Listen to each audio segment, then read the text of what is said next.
Hello, welcome to this ICN training module on competition assessment. My name is Michele Pacillo. I'm from the Italian Competition Authority, the International Department. And I'm Molly Askin at the Federal Trade Commission in the United States. I work in the Office of International Affairs. Now we will talk about how to identify opportunities for competition assessment and how to prioritize competition assessment among other advocacy activities. There are indeed different ways, not mutually exclusive, of identifying opportunities for competition assessment according to the ICN recommended practices 4 and 5. For instance, competition agencies may wish to engage in structured and long-term relationship with the relevant public organizations and other government agencies so as to identify early opportunities for competition assessment and incorporate them into their overall planning. Of course, this strategy fits very well when the institutional framework provides for a formal involvement of the competition agency in the drafting legislative process, or if a regulatory impact assessment requirement is imposed on all the government bodies when introducing a new regulation on economic activities, or when on the basis of legislative provisions, there are memoranda of understandings or informal procedures which enable competition agencies to cooperate with sector regulators. If not involved formally in the process, a competition agency may identify possible areas for future competition assessment work by monitoring government and legislative agendas. Conducting market studies, sector inquiries, and other research on specific markets or economic sectors may also help a competition agency identify, consider, and select competition assessment opportunities. An additional way is to conduct specific outreach initiatives with respect to government, including central, regional, or local governments, as well as the legislature or other bodies. For example, this could occur through training, holding public conferences, seminars, informal meetings with government officials. These initiatives help further a culture of competition and can also help agencies better identify opportunities and possible areas for competition assessment. Yes, let's not forget other interested parties.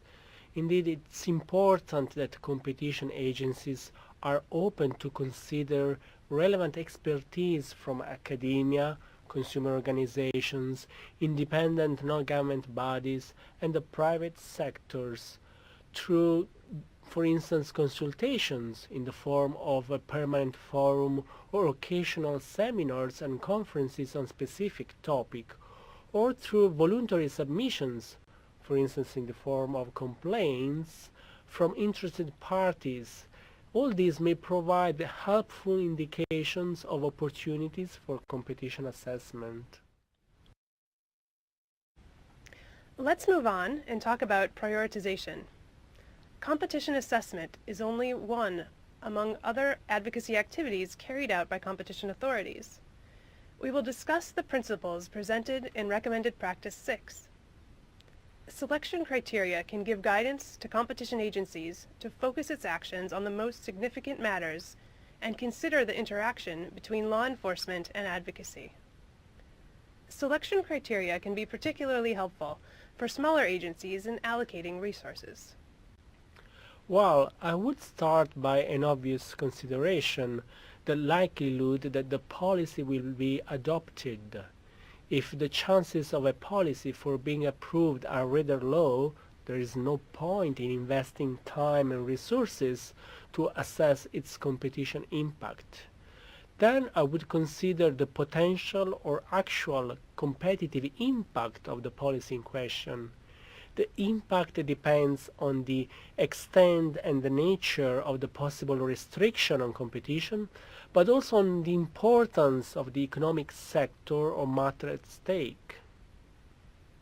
What do you mean by importance of the economic sector or matter at stake? While the policy may concern an economic activity which is relevant for the domestic economy or for the consumers, taxpayers, or for both. The importance of an economic sector for the economy as a whole can be measured, for instance, by the following proxies. Its size, the size of the market concerned, for example, in terms of number of consumers or the geographic area affected by the policy. Then the volume of commerce concerned, its contribution to the GDP, its connection to the other economic sectors as provider of inputs or services, for instance the energy sector, and finally its significance for investment and productivity. Let's not forget that there can be spillover effects into other sectors. For example, there may be wider gains through innovation, improved distribution, or business processes because pro-competitive reforms in one sector affect others.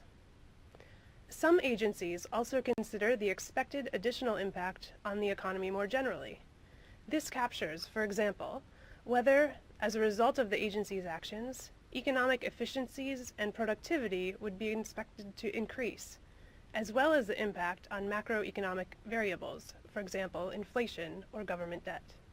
That's right, Molly.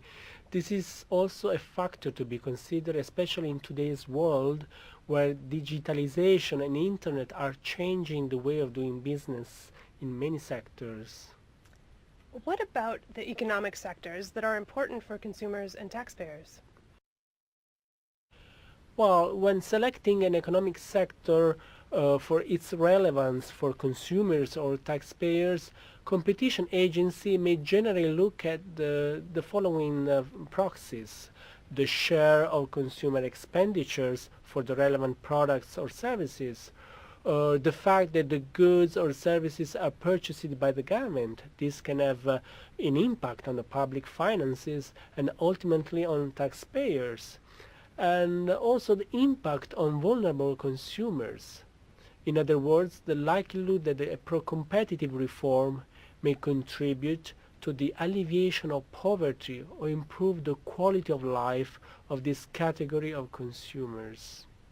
So, to sum up, the potential or actual competitive impact of the policy in question, across sectors and the economy, is an important factor to consider when setting priorities and selecting opportunities for competition assessment. Competition agencies also use criteria linked to institutional and procedural considerations. These practical criteria should not be overlooked or underestimated. Competition agencies also use criteria linked to institutional and procedural considerations. These practical criteria should not be overlooked or underestimated. Such considerations can include the risks and costs associated with a competition assessment project, the institutional significance of such a project, and the project's timeliness. That's right, Molly.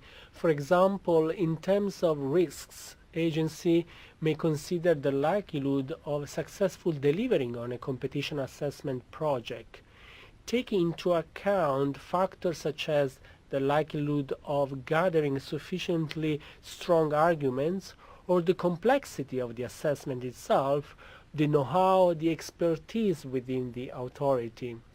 Another risk factor is the policymakers' perceived openness to competition assessment, which may be influenced by the type of relationship with the competition agency and by the level of competition culture in that particular environment. It is important for competition authorities to be able to read the political context and changes by acknowledging that sometimes it might be counterproductive to insist on a particular project because it is simply impossible to turn the tide towards competition. Agencies also consider the costs relating to a potential competition assessment project. This includes understanding available financial and staff resources and how those resources can be allocated to a particular competition assessment. Costs will be different for each type of assessment because different sets of advocacy tools will best address the matter at hand in the available time. Resource allocation decisions should consider the potential costs to the public as well as to the agency of pursuing particular activities. Besides the available resources, agencies should consider a particular project within the context of its overall priorities. In this regard, it is important to consider the goals and likelihood of a successful competition assessment compared to conducting other advocacy work. Prioritization of competition assessments can also include how an assessment may complement competition law enforcement. Yes, agency may decide to prioritize a project because of its institutional significance. A project may have such significance because, for instance, it applies an innovative approach, or it can establish legal precedents, or it can test new legal or economic approaches, theories, or it can build up credibility of the agency, or it can be a useful tool for the purposes of capacity building. For example, the fact that an agency may be trying to establish a new precedent to expand on how competition law has been interpreted so far may well justify devoting substantial resources to that particular type of case, even if the consumer benefits that are directly associated with the positive outcome are likely to be relatively small. Indeed, establishing a precedent or even the associated deterrent effect may bring benefits to the competition environment that are proportionally much greater than the direct benefits associated with individual enforcement action. Another institutional consideration focuses on the agency's existing expertise. In which sectors do agency staff have experience and knowledge? Which issues are already on the competition agency's radar? Indeed, these sectors can be good candidates for competition assessment if past advocacy, monitoring, or enforcement activity indicates, for example, a history of anti-competitive conduct or competition concerns, a pattern of unexplained higher prevailing prices than in a similarly situated economy, or high market concentration or high barriers to entry within the sector. Finally, agencies may also prioritize a project based on its timeliness. For example, the degree of liberalization of the market may matter since an advocacy intervention may be particularly beneficial at the outset of a liberalization process rather than later. And this concludes the second submodule. Thank you for joining us for this competition assessment module. Thank you.